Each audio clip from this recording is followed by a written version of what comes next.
오늘부터 사사기를 시작하겠습니다. 여호수아서 이후에 나오는 것이 바로 사사기입니다. 사사라는 말은 원어적으로 보면 지도자들, 재판관이라는 의미를 갖고 있습니다. 즉 이스라엘의 사법, 행정, 군사의 최고 지도자들을 말합니다. 이 사사기에는 12명의 사사들이 등장하는데 여호수아서는 이스라엘 백성들이 하나님 말씀에 순종하고 그 결과 땅을 차지하고 분배받아서 평안 가운데 마치는 것으로 마무리가 됩니다. 그런데 이 사사기는 시작부터 하나님께 순종했던 이스라엘 백성들이 하나님께 불순종하고 믿음에서 떠나서 혼란에 빠지는 내용들이 반복적으로 나옵니다. 즉 여호수아와 그 당대에 살았던 사람들이 다 죽고 그 후손들이 가나안 땅에 태어나서 살면서 믿음에서 떠나고 가나안 땅에 사는 거민들이 섬기던 우상을 끌어들이고 섬기게 됩니다. 그러니까 어떻게 되겠습니까? 하나님을 등지고 우상을 섬겼던 자들, 하나님이 징계하셔서 이 민족에게 고난을 당하게 하십니다. 그때 이들이 고통 가운데 하나님께 부르짖으면서 구원을 요청하고 살려달라고 몸부림칩니다. 자기들의 죄를 깨닫고 돌이켰을 때 하나님께서 또 긍휼히 여기셔서 이들에게 사사를 세워주셔서 그 지도자를 통해서 이스라엘 백성들 구원해 주시고 나라도 회복시켜 주십니다. 그러면 평안 가운데 살다가 나중에 또 그들이 하나님을 등지고 우상을 끌어들이고 타락하게 됩니다.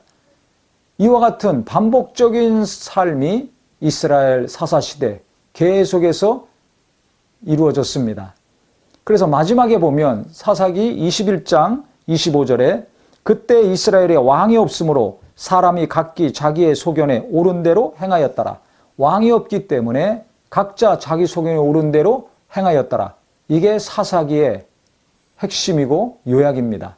자기 소견에 옳은 대로, 자기 하고 싶은 대로 말하고 행동하고 살았다는 것입니다.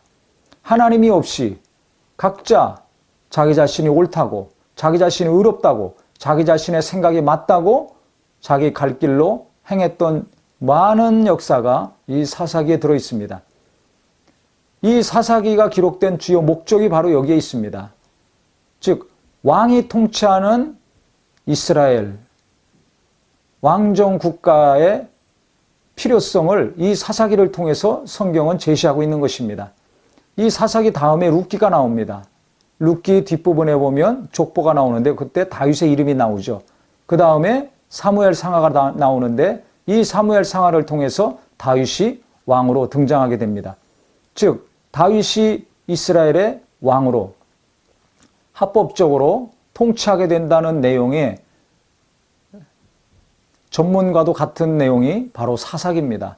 왕이 필요하다는 것을 성경은 강조하고 있고 그 왕이 다윗이라는 것을 성경은 계속해서 서술하고 있습니다. 우리가 사사기를 통해서 배워야 될 것은 지금 하나님을 등지고 떠나는 그리스도인들이 갈수록 많아지고 있습니다. 각기 젊은이들로부터 시작해서 연세 드신 분들까지 자기 소견이 맞다고, 자기 소견이 옳다고만 주장하고 해서 계층 간에, 세대 간에 갈등이 심화되고 있습니다. 사사시대와 같은 이 시대의 삶에서 우리가 어떻게 세상을 바라보고 어떻게 하나님의 인도함을 받아야 될지 사사기 말씀을 통해서 우리가 은혜를 받는 것과 동시에 세상을 바라보고 하나님께 붙들림 받는 귀한 믿음의 성도가 되어야 될 것입니다. 배교와 혼란 가운데서 하나님의 고통 가운데서 버림받은 것 같지만 하나님은 그들이 회개하고 구원을 사모했을 때, 몸부림쳤을 때 지도자들을 통해서 이들을 구원해 주셨습니다. 하나님께서 이 시대에 필요로 한 사람이 되어야 될 것입니다. 하나님이 이 시대를 어떻게 보고 있는지 우리가 하나님의 눈과 마음을 알아야 될 것입니다. 그래서 세상이 혼란스럽고 복잡해져 가고 믿음을 잃어버리는 것으로 말미암아 우리가 안타깝게 생각하며 그 혼란의 소용돌이에 빠져 들어가기만 할 것이 아니라 이 혼란을 잠재우며 하나님을 멀리하는 자들의 발걸음을 돌이켜서 그들이 다시 하나님께 돌아오게 하는 일에 우리가 귀히 쓰임 받아야 될 것입니다. 그래서 정말 이 위중한 때에 다시 한번 하나님의 말씀을 통해서 우리 모두가 하나님께 붙들리며 혼란을 잠재우며 절망 가운데 있는 자들, 탄식 가운데 있는 자들에게 소망을 줄 수 있는 거룩한 믿음의 성도님들이 되기를 예수 이름으로 축원합니다.